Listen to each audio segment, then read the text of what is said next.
Were there a planet wholly inhabited by spiders, which is very possible, this inference would there appear as natural and irrefragable as that which in our planet ascribes the origin of all things to design and intelligence, as explained by Cleanthes.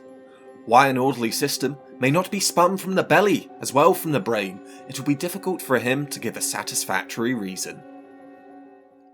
Hello and welcome to Dunning-Kruger Philosophy, home of an overly enthusiastic hobbyist's half-baked attempts to share his interests and occasional concerns of the internet. Recently I've been on a bit of a David Hume kick, so I decided to give the dialogues concerning natural religion a listen, as there are plenty of easily accessible free recordings available. That, and it seemed fitting to listen prior to reading. It is a dialogue after all. I found the work so fascinating that I followed it up by reading J.C.A. Gaskin's translation, and formed a vague idea of making a video on the topic, as the influence of this work, and David Hume in general, still felt quite strongly today, and not just in the field of philosophy. In the modern day you can find numerous publications engaging with him from philosophical, historical, psychological, and theological perspectives.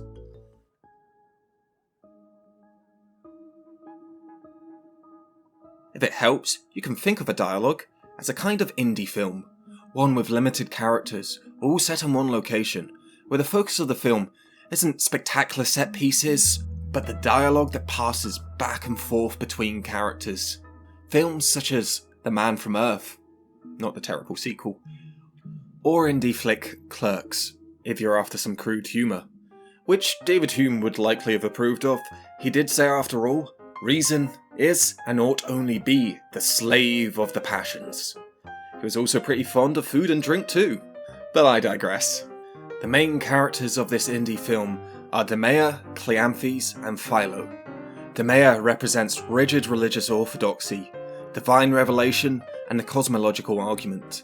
Cleanthes represents a more Enlightenment-era theology of natural religion, whose, quote, accurate philosophical turn, end quote, justifies a religion based upon experimental reasoning and represents the argument from design. Finally, there is Philo, the careless, or based upon the context of the time, possibly carefree, academic skeptic. My personal favourite of the three, so be warned, I might be a bit biased in his favour.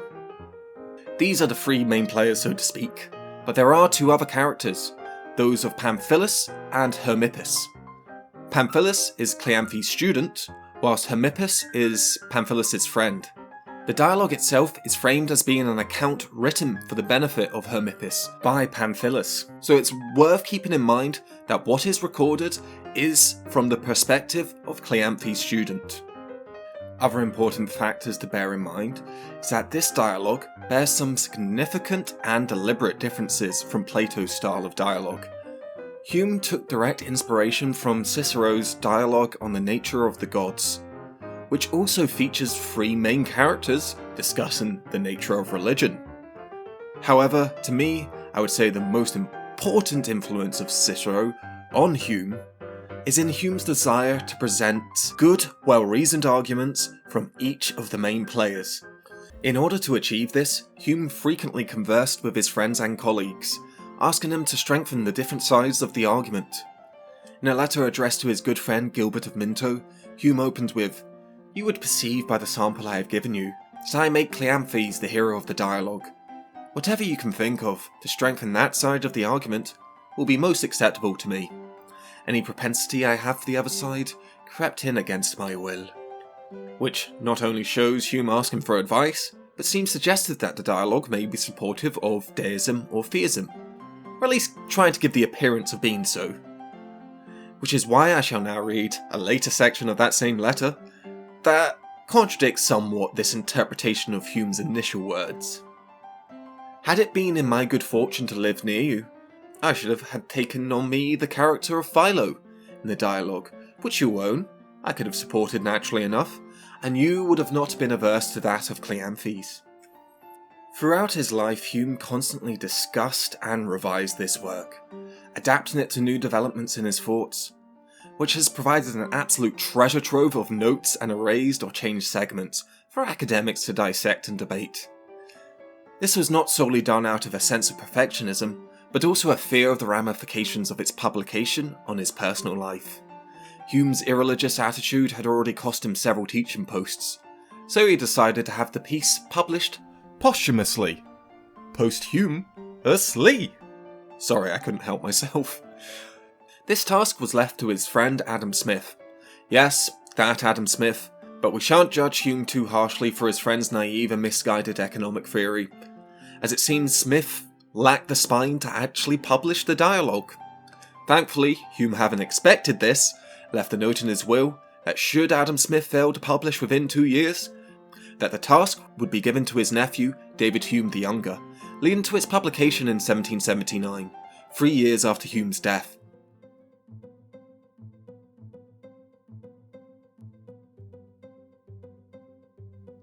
According to scholars such as Paul Russell and Massimo Pigliucci, David Hume's works on religion are important for developing a nuanced critique of theism that does not stray into the often dogmatic and scientistic approaches of the New Atheist movement, whose major figures include Richard Dawkins, Sam Harris, Christopher Hitchens, and Daniel Dennett. Though to me, Daniel Dennett is definitely the outlier of this group, providing well-reasoned arguments that tend not to stray into scientism or outright bigotry that the other leading figures are so often accused of. But what is scientism, and how does this relate to David Hume's works on religion and his critique of theism? Well, according to Massimo Pigliucci, scientism is here defined as a totalizing attitude that regards science as the ultimate standard and arbiter of all interesting questions, or alternatively, that seeks to expand the very definition and scope of science to encompass all aspects of human knowledge and understanding. As for how this relates to David Hume's works upon religion, well, in my eyes, and those of many academic philosophers, Hume was above all a sceptic, though I'm unsure if he was a full-blown agnostic. And skeptics, in general, don't like to be absolutely certain about anything, including the existence or non-existence of God/gods. All I know is my gut says maybe. Now, this doesn't mean that Hume was an absolute skeptic, unsure about, say, the existence of gravity. Screw gravity! Hume was a skeptic of the mitigated variety, which means he suspended his judgment in regards to certain kinds of human knowledge, such as the existence of the self, see Hume's bundle theory of the self, and the nature/existence of God. Though this is not necessarily mutually exclusive with Hume being an atheist, at least according to Paul Russell. In the essay True Religion and Hume's Practical Atheism, he argues this to be the case. He also sets out the relations between Hume's branch of irreligious beliefs and those of other famous irreligious intellectuals of the time, such as Benedict Spinoza's monoism, the belief that all things are one, material or divine, or the Baron de Holbach's militant atheism, which bears some resemblance to the New Atheist movement of the modern day. It seems likely to me that Hume would disapprove of the absolute certainty of both the New Atheist movement and de Holbach's views on theism, for their overly optimistic attitude towards the elimination of religion. Hume's naturalistic view of religion, that it arose to fulfill a need and a purpose, doesn't always mesh well with the idea that we can completely do away with it. I think this is exemplified well by the following quote from The Natural History of Religion. "The universal propensity to believe in invisible, intelligent power, if not an original instinct, being at least a general attendant to human nature, may be considered as a kind of mark or stamp, which the divine workman has set upon his work, and nothing can surely more dignify mankind than to be thus selected from all other parts of creation, and to bear the image or impression of the universal creator." Which you could interpret as David Hume saying that believing in religion is good for our self-esteem. At this point, it's also worth noting that the Holbach held frequent gatherings of like-minded individuals where it is said that Hume first encountered atheists in the flesh. In the 18th century, it was very difficult to be openly anything but religious, unless you were a man of means such as Baron de Holbach. At one such meeting, Hume is reported to have asked a group of militant atheists if anyone can truly be an atheist, which some have used to justify the argument that Hume was a theist. Though I think I agree with Paul Russell's take in The Riddle of Hume's Treatise. that this could have easily been a joke, especially in the context of Hume's sardonic wit that comes across in much of his work, combined with the way he discusses religion in general. For example, the following quote from the Natural History of Religion. "Survey most nations, and most ages. Examine the religious principles which have, in fact, prevailed in the world. You will scarcely be persuaded that they are anything but sick men's dreams." Which is quite a spicy quote for a supposed theist, even if it was directed at less sophisticated religions, whatever that means. Hume was definitely not immune to the prejudices of his times. It seems to me, in the context it is presented, designed to be easily applicable to supposedly more advanced monotheistic religions such as Christianity. And though I really should get on with it and proceed to Hume's critique of both natural religion, religion based upon reason, and revealed religion, religion based upon divine inspiration, I think it would be helpful if I first defined what I mean when I say theism. So, according to JCA Gaskin's definition, theism is a belief that A. Only one all-powerful God exists, B. This God created the universe, and is the ultimate reason and explanation for all, and finally C. That God remains an active presence everywhere, sustaining his creation and answering prayers. In relation, deism is a belief in a supreme creator that does not interfere in its creation, a view that was incredibly popular with Enlightenment thinkers such as John Locke and Isaac Newton. In contrast to theism, an atheist is someone who is not a theist, someone who actively disbelieves in the concept of God/gods existing.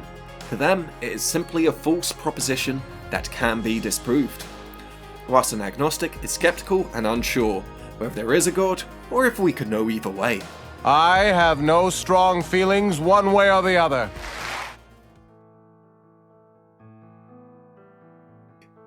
Given all the difficulties the publication faced, I imagine you're all, I hope, eager to learn a bit more about its controversial contents. What do the three main characters actually discuss? Well, this varies from chapter to chapter, one argument flowing into the next. These discussions include, but are not limited to, differences between divine and material substance, the problem of anthropomorphism, which means an interpretation of what is not human or personal in the terms of human or personal characteristics, and the nature of the assumed divide between mind and matter. Hume didn't think there was one. It even has in part 7 what could very well be seen as a preemptive discussion on the possibility of natural selection as being responsible for the development of animal and plant life, which, as a former biologist cosplaying as a philosopher, I found eminently intriguing. A driving force throughout these earlier chapters is the critique of the argument from design, or the argument from experience, for the existence of God.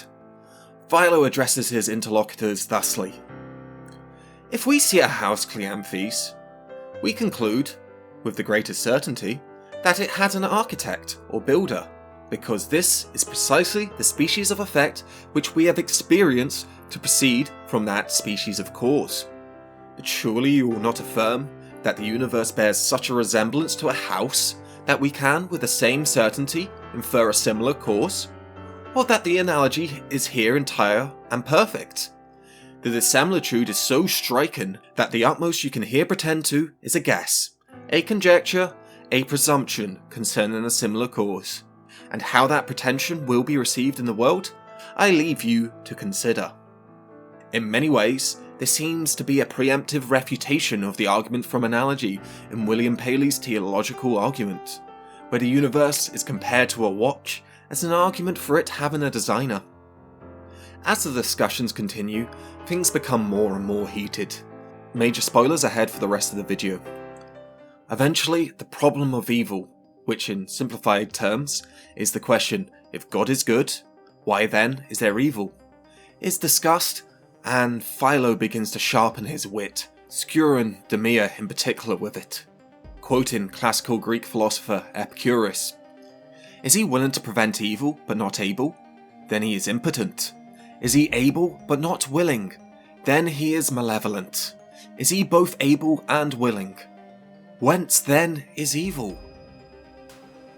A whole 2 chapters of the book are dedicated to the problem of evil, during which Demea spends most of the time on the defensive. Unable to cope with Philo's and Cleanthes, who also joins in, endlessly biting critiques, Demea eventually storms off in a huff, leaving Cleanthes and Philo to finish the conversation. With this, we come to the final chapter of the dialogue, part 12, or as it is known by most Hume scholars, Philo's turn. Having driven Demea off with his suggestions of a disinterested, amoral origin to the universe, Philo suddenly asserts the existence of the divine is plainly ascertained by reason, by evidence provided in nature, seemingly contradicting his previous critiques of the argument from design. He proclaims himself a follower of the true religion, whilst remaining entirely vague as to what exactly he means by true religion. Philo does, however, seem to stress how little this concession amounts to, especially in relation to morality. The dialogue then concludes with our narrator, Pamphilus, commenting, "I cannot but think that Philo's principles are more probable than Demea's, but those of Cleanthes approach nearer to the truth."